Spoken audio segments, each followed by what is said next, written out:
Hello everyone, welcome to my channel education with Sapna. इस video में आज हम देखने वाले हैं संस्कृत क्लास 10th का 6 चैप्टर है। ये षष्ठ पाठ है जिसका नाम है सुभाषितानि। इस पाठ का आज हम हिंदी ट्रांसलेशन, हिंदी अनुवाद देखेंगे। इसमें कुल 10 श्लोक है जिसमें से आज हम 5 का ही देखेंगे क्योंकि वीडियो बहुत लंबी हो जाएगी, और जो बाकी के 5 रह जाएंगे उनका हम जो है नेक्स्ट वीडियो में हिंदी ट्रांसलेशन देखेंगे। तो चलिए शुरू करते हैं वीडियो को। वीडियो पसंद आए तो लाइक कीजिए, शेयर कीजिए, चैनल पे नए हैं तो सब्सक्राइब जरूर कर लीजिए और बेल आइकन को प्रेस कीजिए जिससे नेक्स्ट वीडियो की नोटिफिकेशन आप तक तुरंत पहुंच सके। देखिए, पाठ का नाम है सुभाषितानि। तो सुभाषितानि का मतलब होता है अच्छे वचन या नीति वचन, या फिर कह सकते हैं मधुर वचन, क्योंकि सु का मतलब होता है अच्छे और भाषितानि अर्थात वचन, तो अच्छे वचन या फिर नीति वचन। तो चलिए शुरू करते हैं अनुवाद। पहला श्लोक है, आलस्यम ही मनुष्याणाम शरीरस्थो महान रिपुः। अर्थात आलस्य ही, आलस्यम का अर्थ है आलस्य, मनुष्याणाम अर्थात मनुष्य के शरीर में रहने वाला सबसे बड़ा शत्रु है। रिपुह का अर्थ होता है, फर्स्ट लाइन में लास्ट देखिए रिपुह लिखा हुआ है। रिपुह का अर्थ होता है शत्रु। शरीरस्थो अर्थात शरीर में रहने वाला, मनुष्याणाम अर्थात मनुष्यों के। तो आलस्य ही मनुष्य के शरीर में रहने वाला क्या बताया गया है? सबसे बड़ा शत्रु बताया गया है। न अस्ते उद्यम समो बंधुः कृत्वा यम न अवसीदति। अर्थात परिश्रम के समान कोई मित्र नहीं। बंधुः का अर्थ होता है, देखिए सेकंड लाइन में दिया हुआ बंधुः, बंधु का मतलब होता है मित्र, और परिश्रम के समान क्या नहीं है? कोई मित्र नहीं है। न अस्ते अर्थात नहीं है, उद्यम, उद्यम अर्थात परिश्रम, समो अर्थात समान, परिश्रम के समान कोई मित्र नहीं, जिसको करके, क्या करके मतलब मेहनत करके या परिश्रम करके मनुष्य कभी दुखी नहीं होता है। यम न अवसीदति, अवसीदति अर्थात दुखी नहीं होता। ठीक है, अगला देखिए, गुणी गुणम वेति न वेति निर्गुणो। अर्थात गुणी अर्थात वो जिसके अंदर गुण है, तो गुणी गुण जानता है, वेति अर्थात जानता है, गुणम अर्थात गुण। गुणी क्या जानता है? गुणी गुण जानता है। न वेति निर्गुणो, निर्गुण नहीं जानता। न अर्थात नहीं, वेति अर्थात जानता, निर्गुणो अर्थात निर्गुण। गुणी गुण जानता है, क्या नहीं जानता? निर्गुण नहीं जानता। आगे दूसरी लाइन देखिए, बली बलम वेति न वेति निर्बलः। अर्थात बली का अर्थ होता है शक्तिशाली, बलम अर्थात बल, शक्तिशाली जो है वो बल जानता है। न वेति निर्बलः अर्थात निर्बल नहीं जानता। उसी तरीके से पिको वसंतस्य गुणम न वायसः।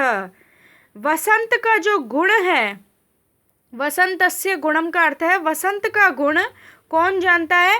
पिको, पिको का अर्थ है कोयल, कोयल जानती है। न वायसः, वायस का अर्थ होता है कोआ, कोआ नहीं जानता। वसंत का जो गुण है वो कौन जानती है? कोयल जानती है, कोआ नहीं।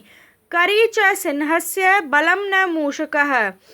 करी च सिंहस्य अर्थात सिंह का बल, सिंहस्य बलम का अर्थ है सिंह का बिल, बल हाथी जानता है। करी का अर्थ हुआ हाथी, ठीक है, हाथी जानता है।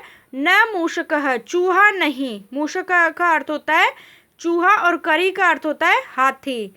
तो क्या हुआ? सिंह का जो बल है वो हाथी जानता है, चूहा नहीं। तीसरा श्लोक देखिए, निमित्तम उद्देश्य ही यह प्रकूप्यति।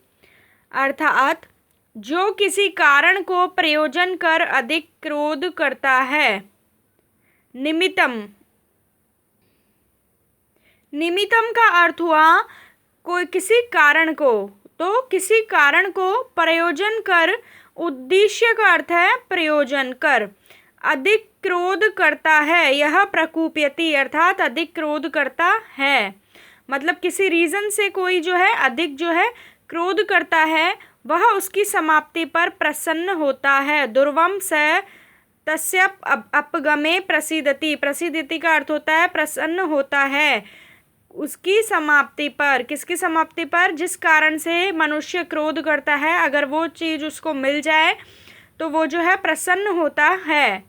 अकारण द्वेषी मनस्तु यस्य वे कथम जनस्तम परितोषिष्यति। अर्थात जिसका मन अकारण द्वेष करने वाला है, अकारण द्वेषी अर्थात बिना कारण ही, बिना किसी कारण ही कोई गुस्सा कर रहा है, कहने का मतलब ये हुआ, सरल भाषा में मैं बताऊं आपको, अकारण द्वेषी मतलब विथाउट एनी रीज़न, जिसका मन अकारण द्वेष करने वाला है, बिना किसी कारण के ही कोई गुस्सा कर रहा है, तो उसको मनुष्य कैसे संतुष्ट करेगा? कथम अर्थात कैसे, जनस्तम अर्थात मनुष्य को, पर तो शिष्यति अर्थात संतुष्ट करेगा। ऊपर वाली 2 लाइनों में क्या था कि कोई जो है किसी कारण को प्रयोजन कर, किसी का कोई रीज़न होता है क्रोध करने का, और वो अगर काम पूरा हो जाए तो उसकी समाप्ति पर मनुष्य क्या होता है? प्रसन्न होता है। परंतु जो बिना किसी कारण ही अकारण द्वेष करने वाला है उसको मनुष्य कैसे संतुष्ट करेगा? ठीक है। चौथा देखिए, उदीरितो अर्थः पशुना अपि ग्रह्यते। अर्थात पशु के द्वारा भी, पशुना अपि का अर्थ हुआ पशु के द्वारा भी कहा गया अर्थ ग्रहण किया जाता है। ग्रह्यते अर्थात ग्रहण किया जाता है। उदीरितो अर्थः अर्थात कहा गया अर्थ। ठीक है। हयाश्च नागाश्च वहन्ति बोधिताः। घोड़े, हया का अर्थ होता है घोड़े, नागाश्च अर्थात हाथी, नागा अर्थात हाथी, बताए गए को समझते हैं। बोधिताः वहन्ति अर्थात बोधिताः अर्थात जो उनको समझाते हैं, तो वो बताए गए को समझते हैं। अनुक्तम प्यूहति पंडितो जनः। जो ज्ञानी जन होते हैं, पंडितो जन का अर्थ है जो पंडित जन, ज्ञानी जन होते हैं, वो कहे हुए को ही अंदाजा लगा लेते हैं। अनुक्तम प्यूहति अर्थात कहे हुए से ही क्या लगा लेते हैं? अंदाजा लगा लेते हैं। पर इंगित ज्ञान फला ही बुद्धयः। अर्थात बुद्धयः अर्थात जो बुद्धिमान लोग होते हैं वो दूसरों के, पर का अर्थ है, परे का अर्थ है दूसरों के, इंगित ज्ञान फला अर्थात संकेत जन्य ज्ञान रूपी फल वाले होते हैं। ठीक है। 5वां देखिए, क्रोधो ही शत्रुः प्रथमो नराणाम। अर्थात ही का अर्थ हुआ निश्चय ही मनुष्यों के, नराणाम अर्थात मनुष्य। ठीक है। निश्चय ही मनुष्य के शरीर के विनाश के लिए, देह विनाशाय। दूसरी लाइन में देखिए लास्ट वर्ड है देह विनाशाय। देह का अर्थ होता है शरीर, विनाशाय अर्थात विनाश। ठीक है। शरीर के विनाश के लिए प्रथम शत्रु क्या बताया गया है? क्रोध। प्रथमो अर्थात प्रथम, शत्रुः क्रोधो अर्थात क्रोध है। निश्चय ही मनुष्य के शरीर में विनाश के लिए प्रथम शत्रु क्रोध है। जैसे यथा, यथा का अर्थ हुआ जैसे, लकड़ी में स्थित, यथा स्थितः काष्ठगतो, काष्ठगतो अर्थात लकड़ी में स्थित। अग्नि, वहनी अर्थात अग्नि, लकड़ी को जलाती है। वहनी दहते अर्थात लकड़ी को जलाती है। वैसे ही स एव अर्थात वैसे ही क्या? क्रोध किसको जला देता है? शरीरम अर्थात शरीर को जला देता है। जैसे लकड़ी में स्थित अग्नि लकड़ी को जलाती है, वैसे ही मनुष्य के शरीर में जो क्रोध है, जो हम क्रोध करते हैं, वो किसको जलाता है? सबसे पहले हमारे शरीर को जला देता है। तो ये थी स्टूडेंट्स हमारी आज की वीडियो को प्लीज़ लाइक ज़रूर कीजिएगा, शेयर कीजिएगा, चैनल को सब्सक्राइब ज़रूर कीजिएगा। मिलती हूँ आपसे एक नई वीडियो के साथ। Thank you.